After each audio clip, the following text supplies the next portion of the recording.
नमस्कार. माझं नाव शरद वाल्मिक शेलार. कंपोस्ट वडगाव रासाई, तालुका शिरूर, जिल्हा पुणे.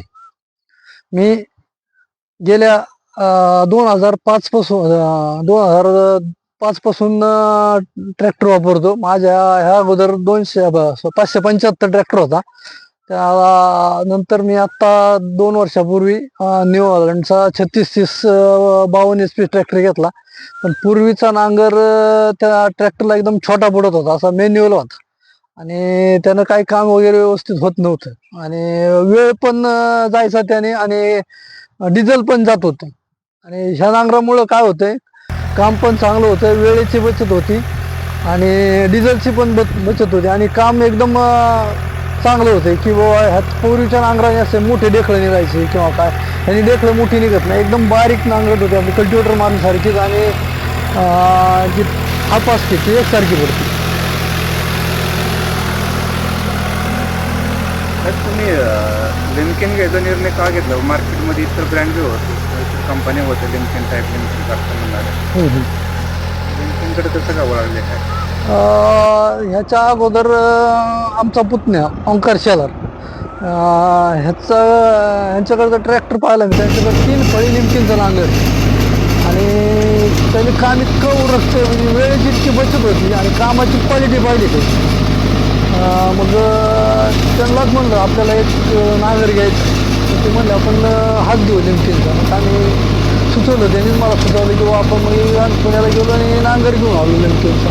तर हा नांगर आणल्यानंतर थोडेसे आमचे वडील नाराज जायचे की बाबा तुम्हाला कळतं की नाही काय, एवढे 2-2 लाखाचे पुढे नांगर असतात का. पण एक 2 एकर नांगरट केल्यानंतर वडिलांनी काम पाहिल्यानंतर त्यांना ते काम पटलं. अरे म्हणले पूर्वीच्या नांगरात आणि ह्या नांगरात लय मोठा फरक आहे. ते ह्या नांगरावर खुश झाले, उलट म्हणले की बरं झालं तुम्ही नांगर बदलता योग्य निर्णय झाला. त्यामुळं म्हणजे आता सुख पण लागले मला जरा आणि काम आणि वेळेची बचत होती.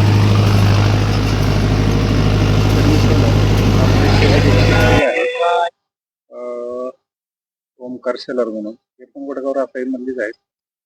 तर हे मागच्या 1.5-2 वर्षापासून लिमकेनचा 3 फाळी नांगर वापरतात. आता आपण त्यांचे पण थोडेसे 2 शब्द ऐकूया. साहेब, काय म्हणणं आहे तुमचं लिमकेन बद्दल? थोडंसं इतर शेतकऱ्यांसाठी सांगा. नमस्कार, मी ओमकार शेलार, वडगाव रासाई, तालुका शिरूर, जिल्हा पुणे इथून. मी जवळपास 1.5-2 वर्ष झालं ट्रॅक्टर नांगर वापरतो. आपला लिमकनचा 3 फाळी टेबल पलटी. माझ्याकडे आधी साधा नांगर होता, हायड्रोलिक पलटी होता, पण तो साधा होता. पण त्याच्यात आपला ट्रॅक्टर मोठा असल्या कारणाने आपण 3 पलटी नांगर घेतला. 75 HP ट्रॅक्टर वापरतो आपण जॉन डिअरचा. त्याच्यामुळे आपण तो नांगर घेतला. तो नांगर घेतल्याच्या नंतर फायदा एवढा झाला की आपला टाइम खूप वाचला आणि मेन म्हणजे आपल्याला त्रास कसलाच नाही त्या नांगराचा. डिझेल वाचतं, टाइम वाचतो, नांगरट चांगली होती, सगळं व्यवस्थित होते. आणि सगळ्यात महत्वाचं, शेतकऱ्याला आता टाइम महत्वाचा आहे, तो एक खूप मोठा फायदा झाला नांगराचा. आणि नांगराने त्या नांगरट इतकी मस्त होती की आपलं क्षेत्र सगळं रस्त्याच्या कडेला असल्यामुळं सगळे शेतकरी येऊन उभाच राहतात नांगरापाशी. एवढा मोठा नांगर आणि ट्रॅक्टर, ते जरा लोकांना जरा वेगळं वाटतं जरा. मला विचारायचं होतं, इतर शेतकऱ्यांसाठी काय सल्ला असेल तुमचा? मार्केटमध्ये जे ट्रॅक्टर वापरणारे शेतकरी आहेत त्यांच्यासाठी. मी नांगर घेतल्यापासून बऱ्याच शेतकऱ्यांना मी सजेशन केले. त्याच्यावर 5-6 नांगर आमच्या गावात आलेले आहेत लिमकेनचे. अजून आपले प्रयत्न चालूच आहेत की लिमकेन सगळीकडे व्हावं म्हणून.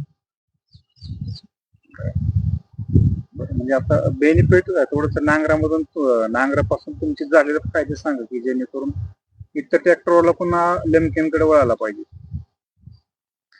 डिझेल असेल, वेळ असेल किंवा काय तुमच्या हे असतील कामाची क्वालिटी, त्याच्याबद्दल पण थोडं सांगा.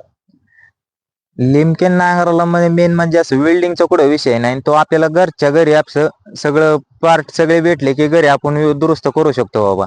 त्याच्यामुळं काही विषय नाही, दुसरा प्रॉब्लेम काय नाही येत त्याला. वेल्डिंग वगैरे काय करण्याचा काही विषयच नाही येत. आणि दुसरं म्हणजे त्यांची सर्व्हिस एक नंबर आहे. जिथं असेल तिथं दुसऱ्या दिवशी रानात माणूस येतो त्यांचा. त्याच्यामुळे बाकीचा काही प्रॉब्लेमच नाही. त्याला कुठं घेऊन जावं लागत नाही, काय नाही.